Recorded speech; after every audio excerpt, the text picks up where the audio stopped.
자, 그리고요, 미국에도 절체절명, 위기의 순간에 시민을 위해서 뛰어든 영웅들이 있습니다. 바로 소방관 19명의 얘기입니다. 2013년 6월 28일, 미국 애리조나주 야넬 힐. 바짝 마른 나무에 벼락이 떨어지면서 큰 산불이 발생하고 말았는데요. 고온건조한 날씨와 강풍으로 불은 삽시간에 번져서 산은 시뻘건 불길을 뿜으며 용광로처럼 타올랐습니다.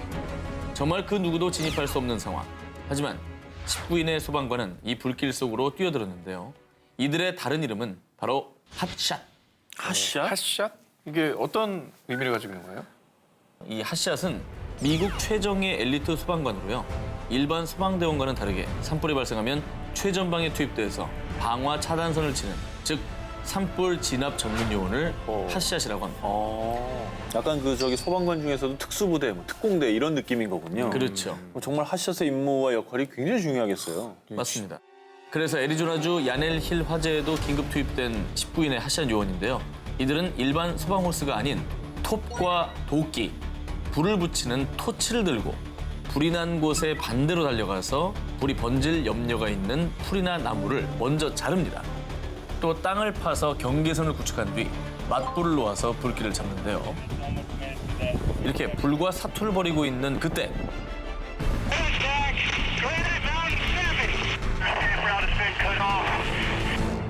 갑자기 예기치 않은 돌풍으로 도저히 진압할 수 없는 속도로 번진 불. 19명은 그만 그 불 속에 갇혀서 안타깝게 숨을 거두고 말았습니다. 이 안타까운 사연은 미 전역에 알려졌어요. 그동안 잘 알려지지 않았던 핫샷 소방대원들을 향한 추모와 애도의 물결이 이어졌는데요. 그리고 더 안타까운 건 희생된 핫샷 요원들이 20, 30대 청년들이었다고 합니다. 당신들의 숭고한 희생 정신을 결코 잊지 않겠습니다. 힌두교, 불교 색채의 고색 창연한 유적들로 신들의 땅이라 불리는 네팔. 그런데 2015년 4월 25일 네팔 전역을 규모 7.8의 강진이 강타하고 맙니다. 이 지진은 세계문화유산인 바라하라 탑, 보드나트 불탑 등을 파괴시켰고요. 무려 8,000명의 생명을 앗아가고 말았습니다. 순식간에 절망이 땅이 된 끔찍한 재난. 그런데 그중에서도 정말 애타게 누구보다 간절히 구조의 손길을 요청하는 이가 있었으니 바로 만삭의 임신부 돌마 탐왕이었습니다. 건물 잔해에 깔려 꼼짝달싹할 수도 없이 갇혀버린 돌마 탐왕. 날카로운 파편에 찔려 온몸은 피투성이가 됐고요. 무거운 콘크리트 더미들은 돌마 탐왕의 숨통을 서서히 조여왔습니다. 하지만 어느 누구도 그녀를 구해줄 수 없는 상황. 그런데 잠시 후 돌마 탐왕은 극적으로 구출됩니다. 어떻게? 구조대가 왔나요? 오직 자신의 힘과 의지로 해낸 일이었습니다. 혼자? 건물 잔해에 눌려 의식을 잃어가던 그때 돌마 탐왕은 배 속에서 꼬물꼬물 아기의 태동을 느낀 겁니다. 오로지 아이를 구해야 되겠다는 일념 하나로 이를 악물고 자신을 덮친 잔해 더미를 정말 안간힘을 다해 걷어내기 시작했고요. 그리고 결국 무너진 건물에서 겨우겨우 탈출할 수가 있었습니다. 와, 진짜 대단하다. 이게 바로 모성의 기적 아니겠습니까? 어떻게 깔린 네. 사람이 그걸 헤쳐나와요? 자, 결국 임시대피소에서 하루 이틀 식수도 식량도 부족한 그곳에서 무려 2주를 버텨낸 그녀. 때마침 보건소 상태를 조사하기 위해 신두팔척 지역을 돌던 일본 이동진료팀을 만난 돌마 탐왕. 다행이다. 결국 잔해더미에서 나와 무사히 병원으로 이송될 수 있었고요. 다음 날 건강한 사내 아이를 출산할 수 있었다고 합니다. 박수 한번 보냅시다. 다행입니다. 네팔의 위대한 모정으로 지켜낸 기적의 아기가 있었다면 이번엔 정말 기적의 아이콘이 된 아기가 있습니다. 세계 최빈국 중의 한 곳인 하이티에 규모 7.0의 강진으로 발생한 재난. 이 지진으로 약 30만 명의 사망자와 약 180만 명의 이재민이 발생해 섬나라 하이티는 초토화 그 자체였습니다. 원래 형체를 알아볼 수도 없을 만큼 처참히 무너진 아파트. 하지만 단 한 명의 생명이라도 더 구하기 위해서 구조대원들은 인명구조 작업에 한창이었습니다. 바로 그때. 여기 생존자가 있어요.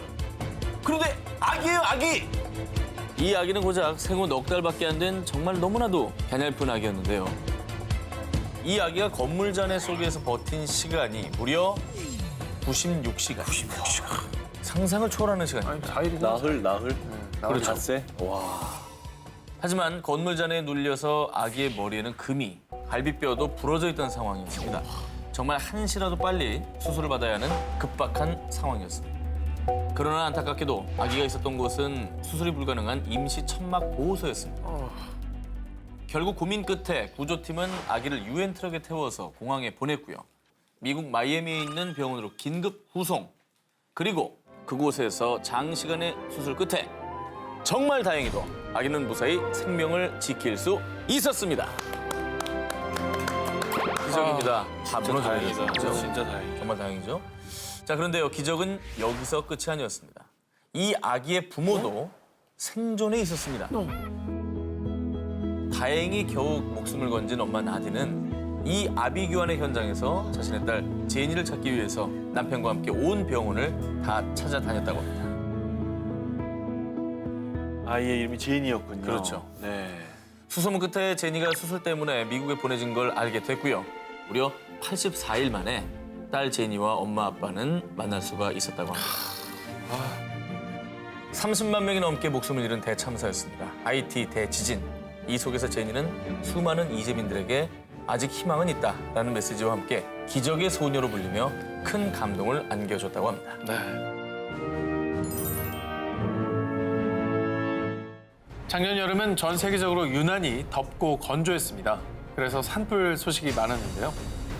자, 그중에서도 2017년 6월 17일 포르투갈의 중부 지역 레이히아주에서 발생한 산불은 63명의 사망자를 포함해 무려 100여 명이 넘는 부상자를 낳았는데요. 자, 이 산불은 포르투갈 전역에서 60년간 발생한 산불 중 최악이었다고 평가할 정도였습니다. 그런데 그때 사면초가 같은 상황에 놀라운 기지를 발휘해 가족과 마을 주민 등 12명의 생명을 지킨 한 여성이 있었습니다. Rebentar, dá a impressão que eram as garrafas do gás. Era horrível. Os tronos aqui, eram as chapas das coberturas, pelos ares. 이 놀라운 사건의 전날, 수도 리스본에서 동북쪽으로 200km 떨어진 산악 지역에서 발생한 산불은 산비탈을 타고 다른 지역까지 급속도로 확산되었습니다. 이미 소방대원 수백 명과 소방차 160여 대가 출동해 산불과 사투를 벌였지만 불길은 사그라들 기미가 보이지 않았는데요. 자, 그래서 다들 구조만을 기다릴 수는 없는 상황. 하지만 고속도로 바로 옆 마을인 노데이리뉴의 주민들은 도로 진입로가 끊겨 꼼짝없이 마을에 갇히고 말았는데요. 이때 마리아는 포기하지 않고 탈출을 시도합니다. 자, 그러나 그녀는 혼자가 아니었죠. 거동이 불편한 95세 노모가 있었는데요. 엄마, 얼른 차에 타요. 이곳을 빠져나가야 돼. 애미는 늦었다. 너라도 얼른 도망가라. 하지만 절대 포기할 수 없는 딸의 의지는 불길만큼이나 끈질겼죠. 그런데 마침 그때 마리아의 눈에 포착된 이것. 뭔가요? 물탱크였습니다. 오.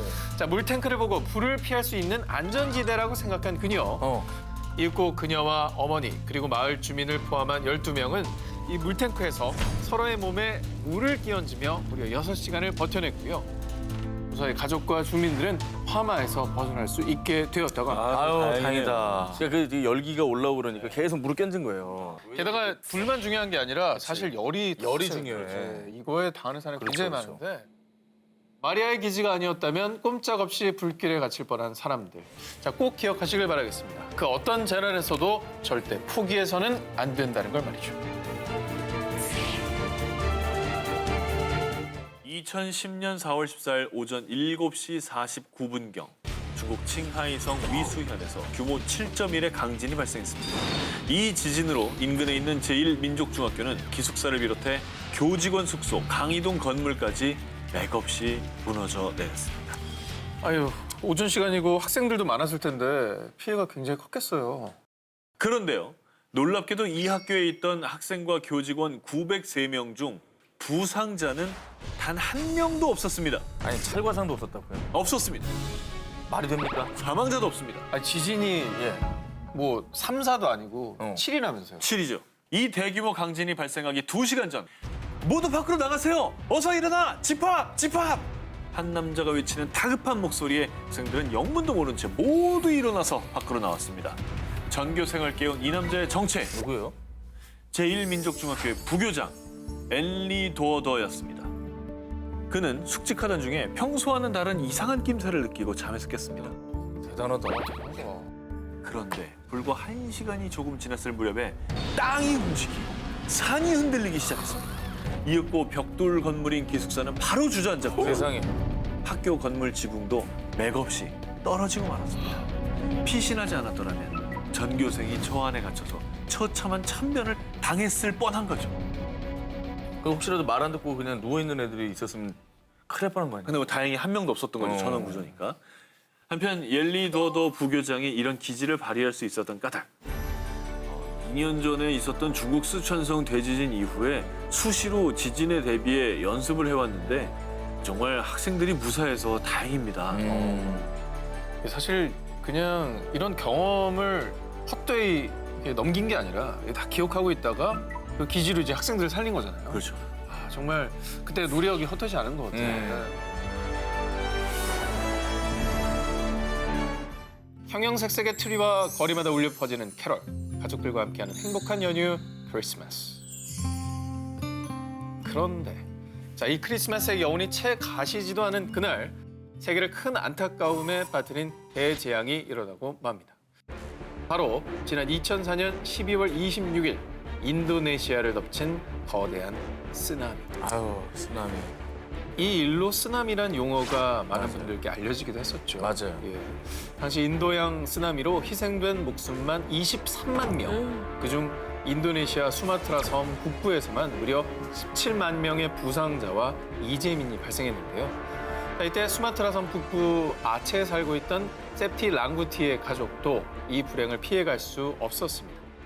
갑작스럽게 집을 집어삼킨 지진과 해일에 4살 난 딸 자나아와 7살 배기 아들 아리프가 쓸려간 건데요.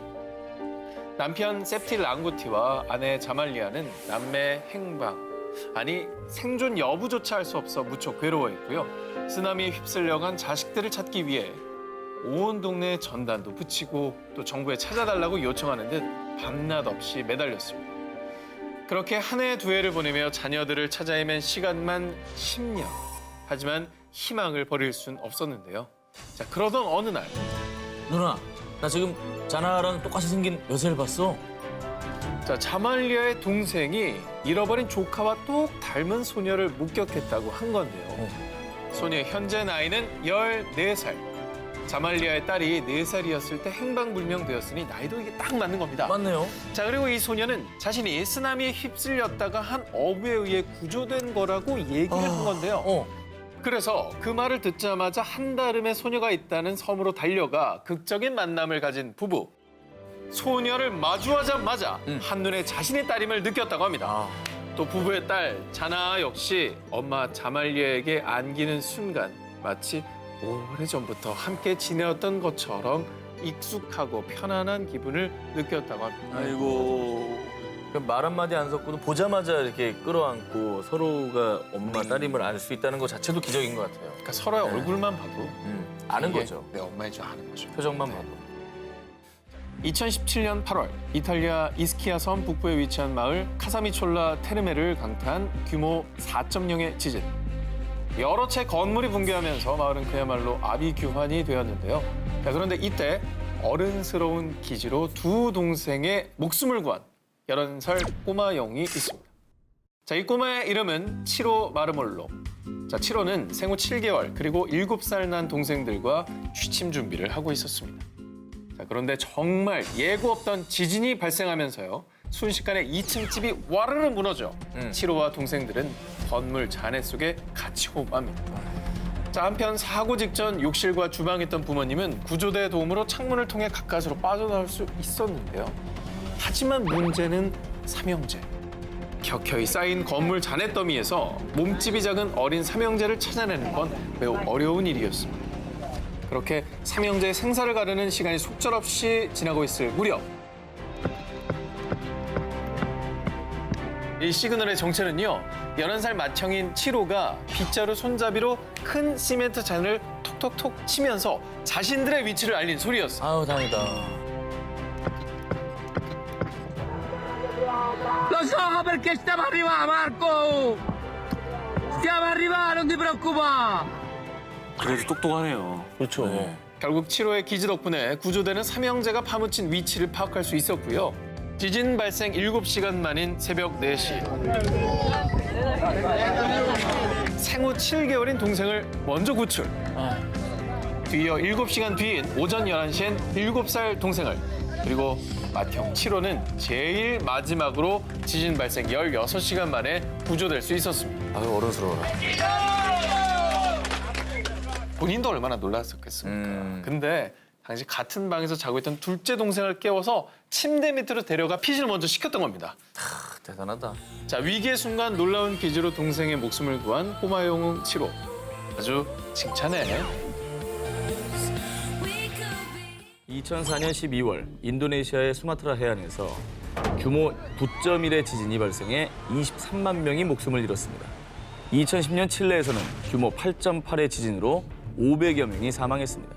그리고 2011년 2만여 명의 사망자와 실종자를 낸 동일본 대지진까지 끔찍한 비극이 이어져 왔는데요. 아, 정말 비극이었죠. 네. 우리는 땅에 붙어 사는 사람들인데 이 땅이 흔들린다면 이거는 정말 엄청난 공포인 거죠. 자, 그런데 지진으로 막대한 피해를 입은 이 나라들의 공통점, 바로 환태평양 조산대에 속한다는 것입니다. 태평양을 둘러싼 약 4만 킬로미터의 지역이 환태평양 조산대인데요. 자, 이 지역을 이으면 고리 모양이어서 일명 불의 고리로 불리고 있습니다. 자, 그런데 판 구조론에 따르면요, 지구를 이루는 10여 개의 판들의 경계 부분에서 지각 변동이 활발한데, 특히 환태평양 조산대가 판의 경계에 모여 있어서 전 세계 지진의 무려 90% 이상이 이 환태평양 조산대에서 발생하는 거라고 합니다. 자, 그리고 우리 한반도는 유라시아판 내부에 위치해 있어서 환태평양 조산대에 속하진 않습니다만 절대 안심할 수는 없습니다. 절대 안심할 수는 없습니다. 2016년 9월 12일 대한민국을 대혼돈에 빠뜨린 사건, 바로 경상북도 경주시 남남서쪽 8km 지역에서 발생한 규모 5.8의 지진. 이것도 끔찍했죠. 남 얘기가 아닙니다. 이 경주 지진은 1978년 기상청에서 계기 지진 관측을 시작한 이래 한반도 최대 규모의 지진이었다고 합니다. 그리고 또 2017년 11월 포항 북구 북쪽 9km 지역에서 일어난 규모 5.4의 지진이 발생.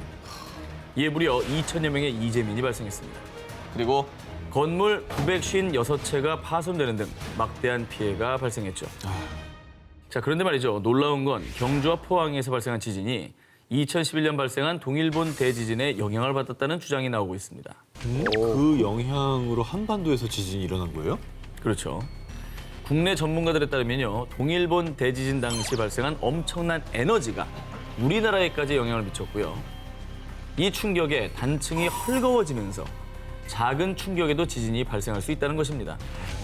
실제로 기상청의 한 지진 전문 분석관은 동일본 대지진 이후 한반도의 지진 빈도가 늘어났다고 전하기도 했습니다. 근데 사실 일본 같은 경우에는 뭐 그거에 대비해서 건물도 뭐 그런 설계를 많이 하잖아요. 내진 설계. 우리는 잘 안 하고 있지 않나요? 문제 좀 많을 것 같은데, 우리나라는. 그렇습니다. 국내에서는 1988년이 돼서야 6층 이상 또 10만 제곱미터 이상 건물에 대해서만 내진 설계가 의무화되기 시작했습니다. 자, 그러니까 그 이전에 지어진 건물이 지진 위험에 크게 노출돼 있는 것이겠죠. 그리고 지진 때마다 나오는 이름이 있죠. 필로티 구조. 이 벽면이 없이 하중을 견디는 기둥으로만 설치된 개방형 구조를 말하는데요. 웬만한 빌라는 다 지금 네. 저런 구조잖아요. 그렇습니다. 그런데 이 필로피 구조에 내진 설계가 제대로 안 된 경우가 많다고 하는군요. 때문에 지진에 취약해 연쇄 붕괴 위험이 높은 것이죠. 아, 저렇게 되는 거예요? 기둥이 부서지면서? 근데 이게 한반도 어느 곳에 일어나도 저런 건물 많기 때문에 많아요, 너무 많아요. 이런 붕괴에 그대로 노출될 수밖에 없다는 거잖아요. 이건 남의 일이 아니네, 이거는. 끔찍한 재앙은 예고 없이 찾아옵니다. 안전 대비만이 더 큰 재앙을 막을 수 있습니다. 자, 이어서 다음 특종입니다. 자, 불의 고리의 공포, 지진이 전부가 아닙니다. 지난 12월 9일 뉴질랜드를 공포에 몰아넣은 소식. 뉴질랜드 화이트 아일랜드 화산 폭발. 불의 고리. 환태평양 조산대에 속하는 뉴질랜드의 화이트 아일랜드에서 예고도 없이 화산이 폭발해서 21명이 숨지는 사건이 발생했습니다. 하늘을 거의 뒤덮었네요. 아, 저거 너무 무섭다. 그런데 더 심각히 우려가 되는 건요. 뉴질랜드 화이트 아일랜드 화산 폭발 이후 환태평양 조산대 이 불의 고리의 활동이 심상치 않다는 분석이 쏟아진 것입니다. 뉴질랜드에 이어서 1월 9일 멕시코 수도 멕시코시티 인근의 포포카테페틀 화산이 폭발, 이어서 1월 12일에는 필리핀의 탈 화산에서 무려 15km 높이의 화산재 기둥이 치솟으며 분화해서 수천 명이 대피하고 수도권 일대가 마비되는 상황까지 벌어졌습니다. 그러니까 이게 한 달 사이에 말씀하신 대로 3번이나 큰 화산이 폭발을 한 거잖아요. 그렇습니다. 자, 현재 지구상에 있는 활화산은 약 850여 개로 집계가 되고 있습니다. 이 중에 무려 약 75%가 환태평양 조산대에 밀집해 있어서 이 공포감은 더 이루 말할 수가 없는 상황입니다. 진짜 뭐 다 우리나라 근처에 있네요. 네. 아니 최근에 그래서 그 영화도 히트했잖아요. 그 백두산 폭발을 주제로 했던 영화 백두산. 이거를 보면은 정말 만약에 저런 일이 일어나면 어떻게 될까? 우리나라는 그래서 화산 폭발 가능성이 있는 거예요? 자, 아까 말씀드린 대로 이제 한반도는 불의 고리, 환태평양 조산대로부터 비켜나 있긴 하지만요. 결코 안전지대는 아닙니다. 실제로 946년 발생한 백두산 폭발은요. 지구 역사상 가장 큰 화산 폭발로 꼽히는데요. 당시 방출된 화산 에너지는요. 히로시마 원자폭탄 에너지의 무려 16배, 동일본 대지진의 무려 4배에 해당될 것으로 추측된다고 합니다. 진짜 그럼 정말 사상 최악의 화산 폭발이었네. 그죠. 실제로 여러 전문가들은요, 백두산이 우리에게 신호를 보내고 있다고 주장을 하고 있습니다. 2003년부터 백두산에서 균열과 산사태가 발생하기 시작을 했고요. 또 2004년 백두산의 한 계곡 인근에서 말라 죽은 나무들이 관찰됐는데 전문가들은 이를 지하에서 표출된 유독가스를 주된 요인으로 추정을 하고 있습니다. 무섭다. 근데 백두산 화산 전조 현상이라고 우리가 생각하게 된다면 야 이거는 막을 수가 없잖아요. 그렇죠. 그거 만약에 정말 폭발하면 어떻게 되는 거예요? 국내 한 전문가는요, 만약에 946년에 일어난 백두산 분화의 단 1% 수준의 분화만 일어나도 북한의 함경도와 양강도 지역의 300만여 명의 주민이 재해 영역에 포함이 되고 천지 아래 이산화탄소가 분출되면 반경 50km 내에 있는 사람과 동물들이 무방비로 질식사할 수 있다고 추정을 했습니다.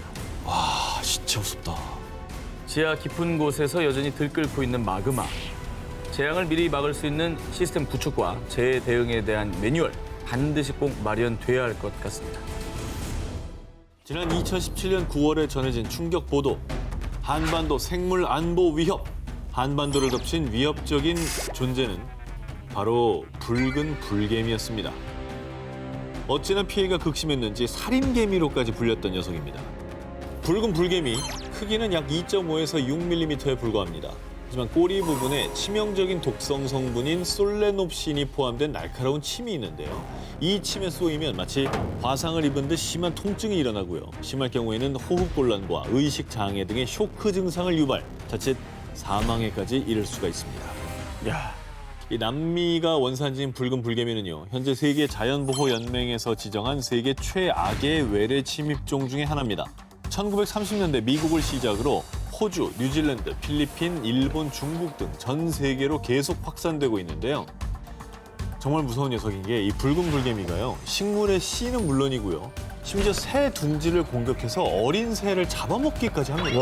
이 식성이 어마어마해요. 아니 새를 어떻게 먹어? 자, 또 붉은 불개미가 집을 지은 농경지는 식물이 뿌리를 내리지 못합니다. 이 생태계에도 막대한 피해를 끼치는데 2017년 부산항에서 국내 최초로 붉은 불개미 1000여 마리가 발견됐을 때 핵폭탄이 핵폭탄. 검역 당국은 즉각 소독 조치를 실시, 개미 유인용 트랩 160여 개를 설치하고요. 대대적으로 정밀 조사에 나섰는데요. 하지만 8개월 뒤인 2018년 5월 또다시 부산항에서 발견됐고요. 그 뒤에 인천항, 평택항 등에도 등장. 그리고 심지어는 항구를 넘어 내륙까지 침범했는데 대구 아파트 건설 현장에서 붉은 불개미 830여 마리가 발견되게 됐습니다. 이때 발견된 것 중에는 번식 능력 있는 여왕개미도 있었다고. 아, 그놈이 문제네. 엄마가 있었어? 그렇죠. 지금도 어딘가에서 우리를 노리고 있을 붉은 불개미. 더 이상 피해가 발생하지 않도록 확실한 조치가 필요할 겁니다. 2020년 2월. 이것은 소말리아의 식량 안보에 중대한 위협이 되고 있습니다. 라며 소말리아 정부가 국가 비상사태를 선포, 그리고 파키스탄 정부 역시 이것 때문에 국가 비상사태를 선포했는데요. 뭐죠? 기억나세요? 뭐 때문이지? 소말리아? 네. 여러 나라들을 두려움에 떨게 한 이것의 습격, 바로 메뚜기 떼입니다. 아니 이게 뭐야? 날라다니는 아, 거야? 이게 저게 다 진짜 메뚜기입니다. 빈 공간보다 차 있는 공간이 더 많아. 이거 어떻게 해야 되나? 과거 농경사회에서 주요 소득원이었던 농작물을 먹어치우며 큰 재앙을 몰고 왔던 메뚜기 떼. 그런데 이 메뚜기 떼의 공포는 지금도 계속되고 있는데요. 이거 어떻게 해야 돼? 2019년 6월경부터 케냐, 에티오피아, 파키스탄 등에 출몰한 이 사막 메뚜기는요. 무려 8천만여 마리가 무리를 지어서 1제곱킬로미터 크기의 규모를 이루며 날아다닙니다. 저도 궁금해서 찾아봤는데 네. 먹는 양이 어마무시하대요 또. 아니 그러니까 죽여야 될 거 아니에요. 네, 저 어떻게 정도 헬기를 뿌리면 안 되냐? 개체수면은 그냥 그 해 농작물은 다 먹어치운다고 봐도 되니까 그러겠네. 고통스러울 수밖에 없는 거죠. 그렇습니다. 아, 이 그렇죠. 문제는 충격적이다. 이 사막 메뚜기 떼들이 한 마리당 무게는 고작 2g 정도인데요. 이 잡식성이에요. 그래, 그래서 다 쌀, 고리, 뭐 비료, 목화, 옥수수, 바나나 가리지 않고 닥치는 대로 다 먹어치워서요. 이 사막 메뚜기 떼들은 하루 만에 약 3만 5천 명분의 식량을 순삭한다고 합니다. 순삭. 자, 근데 원인부터 찾아야죠. 이 갑자기 이런 메뚜기 떼가 창궐한 이유는 뭐라고 합니까? 좋은 질문입니다. 메뚜기 떼들은 주로 고온 다습한 환경에서 번식하는데요. 과학자들은 지구 온난화로 인한 이상 기후 때문에 동아프리카 지역에 예년보다 많은 비가 내렸고 습한 환경이 조성돼서 메뚜기들이 창궐한 것으로 추측하고 있다고 합니다. 자, 이제부터 정말 더 두려운 건요. 이 메뚜기가 정말 전 세계에 더 큰 재앙을 불러올 수도 있다는 겁니다. 이 사막 메뚜기들은 바람을 타면 하루에 약 150km 이상도 이동할 수가 있기 때문에 장난 아니에요. 다른 국가들로도 빠르게 확산될 수가 있을 뿐만 아니라 UN 식량농업기구에 의하면 이대로 사막 메뚜기 떼를 방치할 경우에는 올해 6월까지 무려 약 500배로 증가할 수 있다고 합니다. 그래서 현재 메뚜기 떼가 창궐한 국가에서는 소형 비행기를 동원해 살충제를 뿌려서 메뚜기 떼들을 박멸하려고 하지만 이 역시 임시 방편일 뿐 근본적인 해결책은 아닌 상황입니다. 정말 안타깝습니다. 인류의 식량 안보를 위협하는 메뚜기 떼. 비단 아프리카의 문제만은 아닙니다. 이제라도 전 세계가 나서서 더 큰 재앙을 막아야 할 때입니다. 지난해 9월 멕시코 중남부 지역과 남부 지역에서는요. 보름이 채 안 되는 기간 동안 규모 7.1과 8.1의 강진이 발생. 무려 약 400여 명의 목숨을 잃는 대참사가 일어났습니다. 그런데 그때 한 구조대원이 빛도 잘 새지 않는 건물 잔해 틈을 헤치고 매몰자 수색에 나섰습니다. 한 명이라도 더 구해내기 위해서 이 촌각을 다툰 이 구조대원의 정체. 한 명이라도 더 구해내기 위해서 이 촌각을 다툰 이 구조대원의 정체. 아이고. 저 녀석이 이 아이가 바로 멕시코 해병대 소속의 구조견 프리다입니다.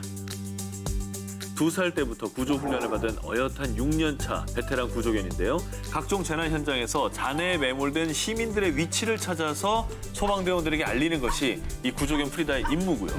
이 프리다의 임무가 정말 중요한 게 사람이 들어갈 수 없는 좁은 공간을 저 작은 체구로 곳곳을 누비며 활약하기 때문입니다. 이 프리다는 10사람 몫을 해내는 프로 구조견답게 2013년 멕시코 가스 폭발 사고 현장, 2015년 과테말라 산사태, 그리고 2016년 에콰도르 강진 피해 현장 등에서 무려 50여 명의 매몰자를 찾아내는 공을 세운 바 있는데요. 그리고 지난 2017년 9월 멕시코 지진 현장에서는 무려 36명의 사상자를 발견해낸 겁니다. 이렇게 구조견 프리다의 위대한 활약이 SNS를 통해 알려지면서요. 프리다의 활약을 담은 귀여운 일러스트는 물론이고요. 캐릭터가 있어요? 네. 또 영웅 프리다를 넣은 화폐 이미지까지 나왔습니다. 돈에 저렇게 했으면 좋겠다는 거죠. 또 프리다 기념 티셔츠까지 제작이 됐는데 이 판매 수익금은 또 지진 피해자들에게 전달됐다고 하니까 참 의미가 있었죠. 의미 있네요. 사람도 네. 구하고 또 수익을 만들어서 또 피해자에게 지원까지 하고. 국민 영웅이네요. 정말 영웅이네요. 예. 자, 그리고요. 재난 현장에서 자신의 한몸 희생에 사람들을 구한 동물 영웅이 네팔에도 있습니다. 지난 2017년 8월 남아시아 국가에서는요. 마치 하늘에 구멍이라도 뚫린 듯 무려 일주일이 넘게 폭우가 쏟아졌는데요. 특히 네팔, 인도, 방글라데시 등은 300mm 이상의 집중호우로 인해서 홍수와 산사태가 일어나서 무려 1,200여 명이 사망하고 4,100만 명 이상의 피해자가 발생했습니다. 아유 세상에 너무많이 정말 비가 온 것만. 네. 그러니까요. 이 때문에 국민뿐만 아니라 네팔을 찾은 관광객들에게도 위기가 닥치게 됩니다. 네팔의 남부 치투안 지역의 사우라하 마을 부근에 있는 라프티 강이 그만 순식간에 범람하면서 약 600여 명의 관광객들의 발이 꽁꽁 묶이게 된 겁니다. 갑자기 강물이 불어나는 것처럼 무서운 게 그럼요. 그게 이제 호텔이랑 레스토랑을 덮치기 시작하니까 더 그런 건데 물이 계속 불어서 투숙객들의 공포도 점점 커지고 있던 그때 이들을 구하러 온 히어로가 있었으니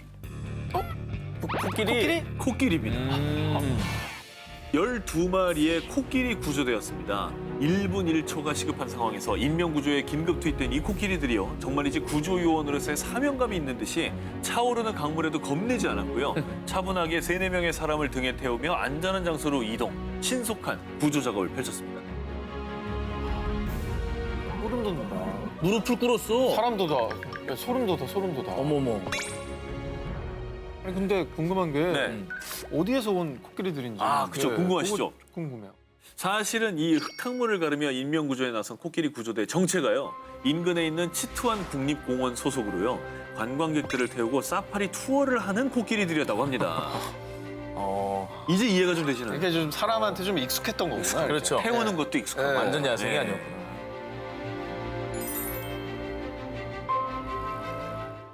2008년 5월 중국을 강타한 스촨성 대지진. 이 지진은 규모 8.0의 초거대 지진이었죠. 1,500억 위안, 한화로 약 25조 3천억 원의 재산 피해와 그리고 사상자 44만 명, 사상 초유의 대지진으로 기록되고 있습니다. 정말 저희가 보도로 접했지만 잊을 수 없는 또 재난 중에 하나죠. 엄청 무서웠죠. 순식간에 참혹한 모습으로 변한 스촨성. 한 명이라도 더 구하기 위한 열띤 구조 작업은 한 달여가 지난 6월경에도 계속이 됐는데요. 그런데 말입니다.